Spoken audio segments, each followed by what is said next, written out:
You've been insulted, undermined, maybe even humiliated. But striking back directly would only expose you, make you emotional, and lower your value. So how do you win without ever laying a finger? Today, we reveal Machiavelli's ruthless tactic to destroy your enemies silently. Not with fists, but with perception, power, and psychological mastery. They expect you to respond. They expect you to defend, to react, to feel something. But the more they expect, the more you gain by denying them that satisfaction. Machiavelli understood this. He understood that the most devastating weapon in a power struggle is not confrontation, silence. A silence so cold, so still, so deliberate that it becomes deafening. It makes your enemy speak more, act more, reveal more. And with every unnecessary word, every impulsive move, they dig their own grave. Let the fool perform. That is your first commandment.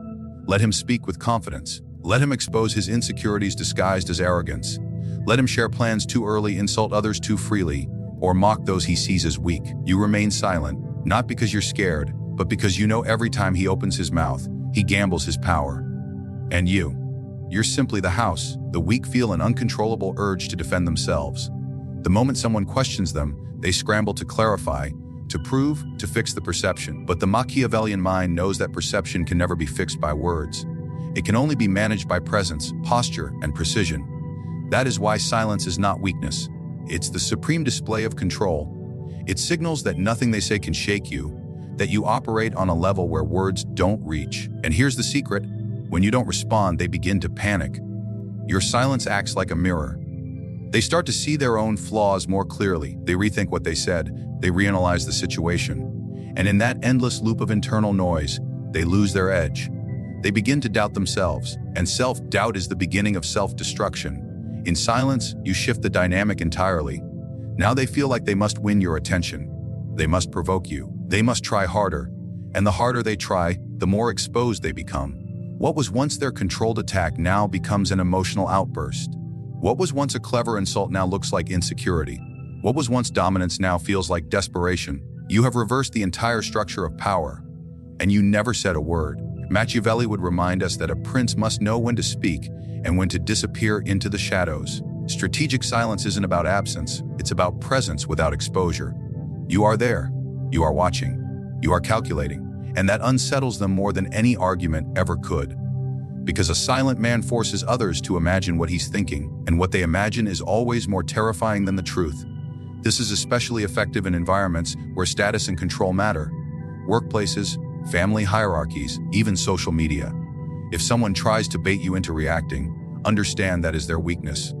Their very need for your reaction proves they are not in control. If you give them what they want, a response, you hand them power, you confirm their importance, you validate their attack. And that's the mistake average minds make. Strategic silence, on the other hand, makes others feel invisible. They shout and no one listens. They insult and no one cares. They try to hurt you. You don't even flinch. That kind of disregard is what Machiavelli would call a political kill. Not because it is loud, but because it leaves the opponent humiliated in a far deeper way, through irrelevance. And here's the psychological twist. When you say nothing, others start speaking for you. They begin to speculate. They assign meaning to your quiet. They project intelligence, mystery, confidence, all without you lifting a finger. In the court of perception, silence often sounds like wisdom. And the one who speaks last, if at all, is often seen as the one in control. They've watched, they've analyzed, they've endured, and when they finally speak, every word lands with weight. So the next time someone tests you, offends you, tries to provoke you, resist the urge to defend. Let them talk, let them be loud, let them try to paint the picture, but remain still, composed, unknowable. Because eventually, they will overplay their hand. They will become so intoxicated by their own voice that they'll forget you're still watching, still waiting, still calculating. Machiavelli understood something terrifying about human nature. People are not driven by truth, but by perception. A man's reality means nothing if his reputation is shattered. It doesn't matter what he says, how hard he works, or even who he truly is. Once doubt takes root in the minds of others, his influence begins to rot from within. And the beauty of this tactic, you never have to confront him directly. You don't attack his name, you let others question it for you.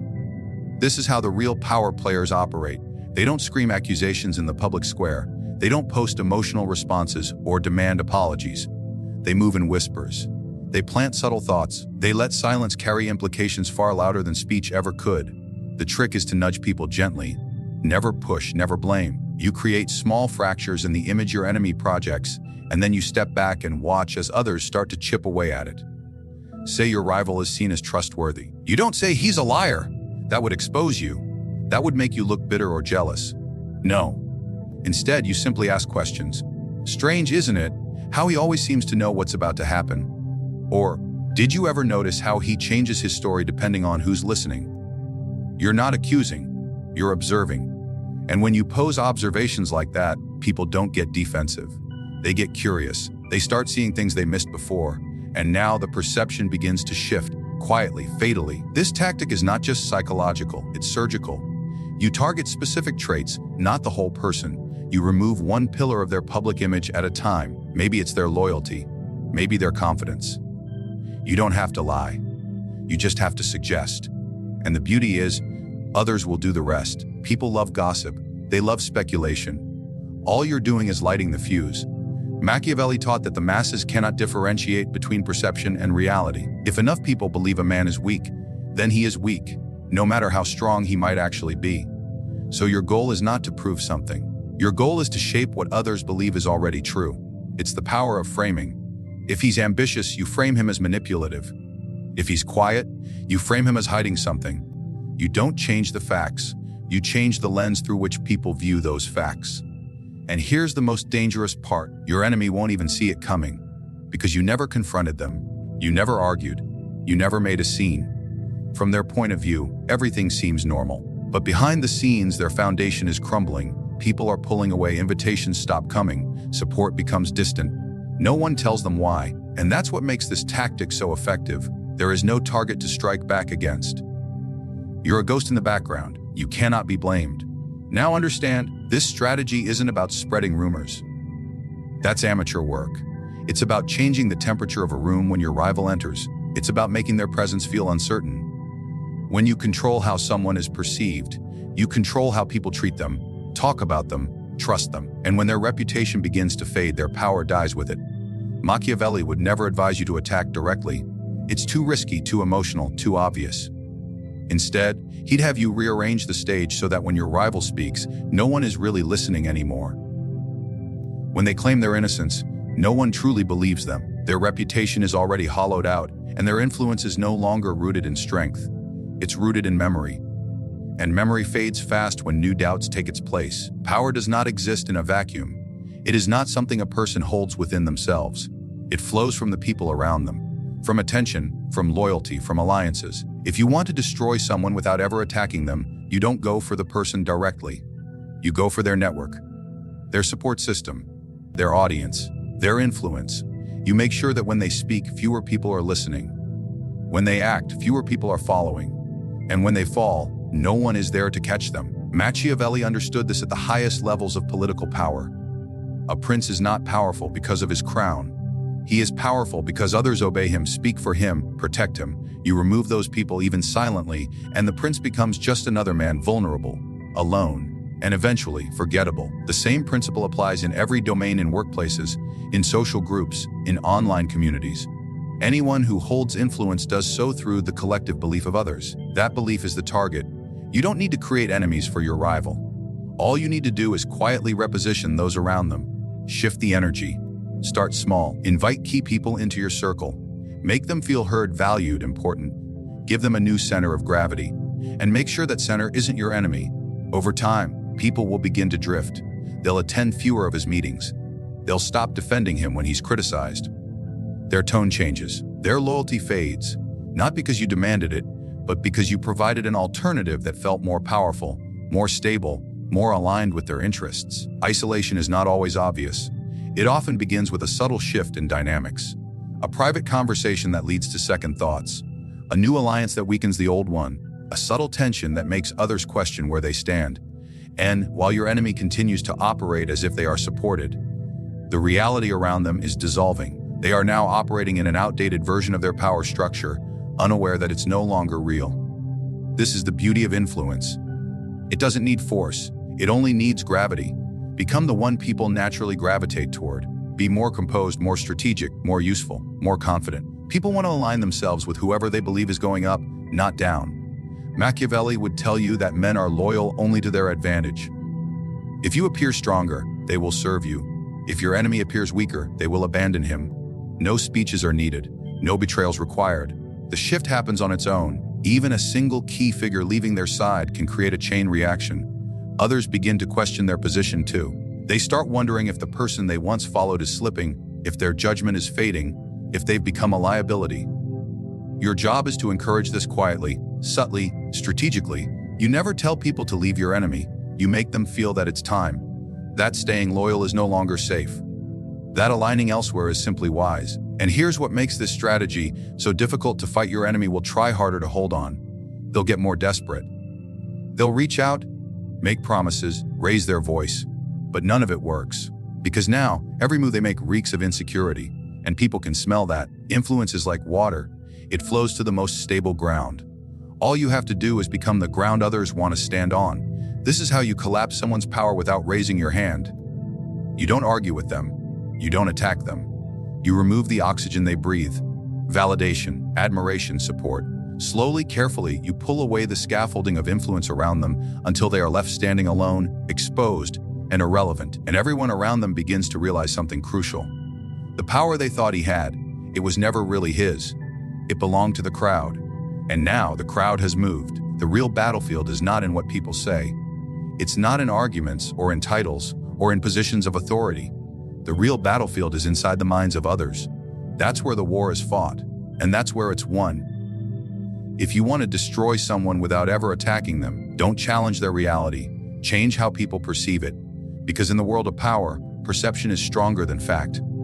Machiavelli understood this deeply. He knew that men don't fear what's real. They fear what they believe is real. And once you control their belief, you control their fate. This is the level where true power operates. Not in confrontation, but in confusion. You don't attack your rival's strengths. You turn them into liabilities through suggestion, tone, and silence. You create ambiguity around them. You make people unsure. You don't say they're incompetent. You simply make others wonder if they're slipping. You don't claim they're insecure. You just let their desperate behavior speak for itself, and then make sure others are watching. The mind fills in the blanks. And the blanks are where destruction begins. In psychological warfare, you don't chase victory. You become a presence that lingers in the room. Even when you're not there, you become the standard others measure against. The more composed you appear, the more unstable they look. The more indifferent you are, the more desperate they seem. Your greatest weapon is detachment. When you don't react, you create a void. And in that void, people insert meaning. They wonder why you're so calm. They wonder what you're planning. And now, your silence is louder than their words. Machiavelli would advise you to never show your entire hand. Keep your emotions concealed. When people cannot read you, they fear you. When they cannot predict you, they obsess over you. That's the power of psychological distance. You're not cold, you're calculated. Not indifferent, but selectively involved. You become unpredictable. And unpredictability forces others into anxiety, speculation, and overreaction. Your enemy begins to unravel not because of what you've done, but because of what they think you might do next. Perception is your stage, and you control the lighting. Illuminate what you want them to see, and leave the rest in shadow. This means knowing when to make a move, and when to remain still. When to speak, and when to let the silence weigh heavier than words. A single well-placed comment can cast doubt on an entire reputation. A single unanswered question can spark rumors that never die. You're not loud, you're not aggressive, but you are everywhere in their mind. That is how you win. And here's what most people never understand: the one who appears emotionally neutral always looks more powerful. If your enemy is flustered, raising their voice, defending themselves, justifying, let them. Their very act of explaining is an admission of weakness. Meanwhile, you stay still, quiet, unbothered. It creates a contrast so sharp that people begin to question everything. They don't remember the words, they remember the energy. They remember who lost control. And once your rival is labeled as emotional or unstable, everything they say after that feels tainted. This strategy also works on a deeper level. Not just on your enemy, on everyone watching. You're shaping how others feel around you. Confidence, calm, indifference to drama. It's magnetic. You don't need to say you're powerful. People feel it. And when you operate from that space, your opponent begins to feel smaller. Their need for attention makes them seem desperate. Their need to win makes them look weak. They start making mistakes. Not because you attacked, but because they couldn't handle your stillness. Machiavelli warned that appearing too perfect invites envy, but appearing too reactive invites attack. The balance is in appearing untouchable, yet unpredictable. Present, but emotionally invincible. Your enemy never knows what you're thinking. They overanalyze, miscalculate, and become paranoid. And in their panic to control how they're seen, they make the very mistakes that ruin them. Not because you pushed them, but because you created the space where they destroyed themselves in full view of everyone. This is the Machiavellian art of destruction, silent, strategic, invisible. You don't react. You don't expose yourself. Instead, you operate from the shadows, pulling threads while your enemies unravel themselves. You let them speak too much. You let their reputation decay through carefully planted doubt. You isolate them without a word of blame. And you manipulate perception so subtly that they're defeated in the minds of others before they even realize the battle began. Machiavelli never taught brute force. He taught the brilliance of restraint, the power of image, the advantage of silence. The one who strikes first may seem strong. The one who watches quietly, moves precisely, and lets the world do his work for him, that is the one who wins. Because in the end, true destruction doesn't come from violence. It comes from strategy so refined, no one can trace it back to you. Let others chase revenge with fire. You will destroy it with cold calculation. Let them fall on their own sword. And when they do, the world won't call you cruel. They'll call you untouchable.